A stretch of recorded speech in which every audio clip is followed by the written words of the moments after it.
In the day's other news, U.S. public health leaders pointed to progress in the pandemic, rising vaccinations, declining deaths, and falling hospitalizations. But they also warned that new infections remain high. Dr. Anthony Fauci said the country has not yet turned the corner. Also today, Louisiana and Idaho became the latest states to open vaccinations to all adults.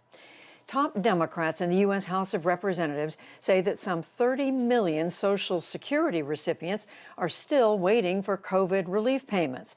They say that the IRS has not received needed information from the Social Security Administration.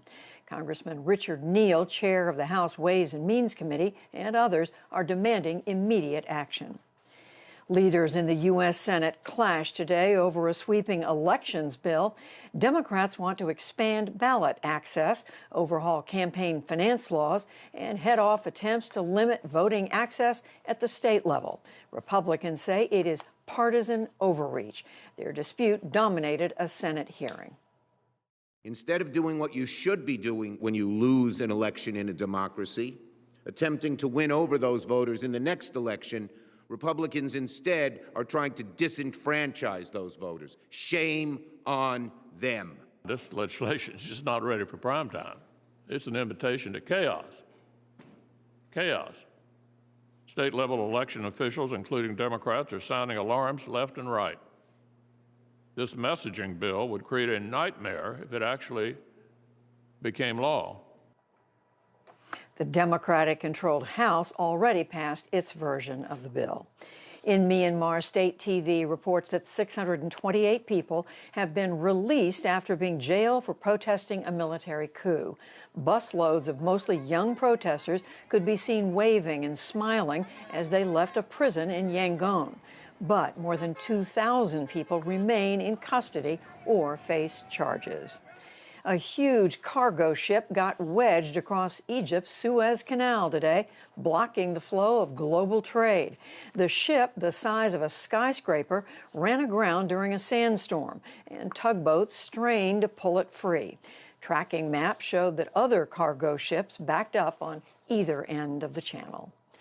Back in this country, Democrat Kim Janey was sworn in as the acting mayor of Boston, the first woman and the first black citizen to hold the office. She took the oath at City Hall and reflected on the city's explosive days of school desegregation in the 1970s. I had rocks and racial slurs thrown at my bus simply for attending school while black. And just yesterday, on my first full day as mayor, I visited my childhood alma mater. I saw students happy to be back in school with their teachers and friends instead of the pain and trauma that I had experienced in middle school. Janey replaces Marty Walsh, who resigned to become the U.S. Secretary of Labor. Meanwhile, Rachel Levine became the first openly transgender person to win Senate confirmation. She will be the Assistant Secretary of Health. 2 Democratic U.S. senators have dropped threats to block President Biden's nominees over diversity concerns. Hawaii's Mazie Hirono and Illinois' Tammy Duckworth had demanded that more Asian Americans be chosen. The White House has now promised to add a senior-level advisor on the issue. On Wall Street, major indexes gave ground, led by tech stocks. The Dow Jones Industrial Average lost 3 points to close at 32,420. The Nasdaq fell 265 points. The S&P 500 slipped 21. And bald eagle numbers are soaring higher than ever. The U.S. Fish and Wildlife Service says the population has quadrupled since 2009 to more than 300,000 birds across the lower 48 states.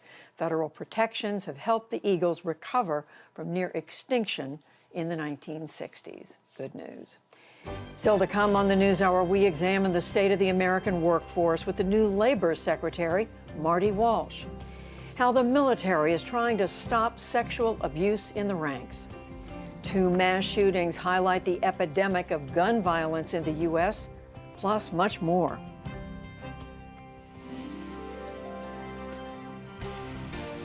This is the PBS NewsHour from WETA Studios in Washington and in the West from the Walter Cronkite School of Journalism at Arizona State University.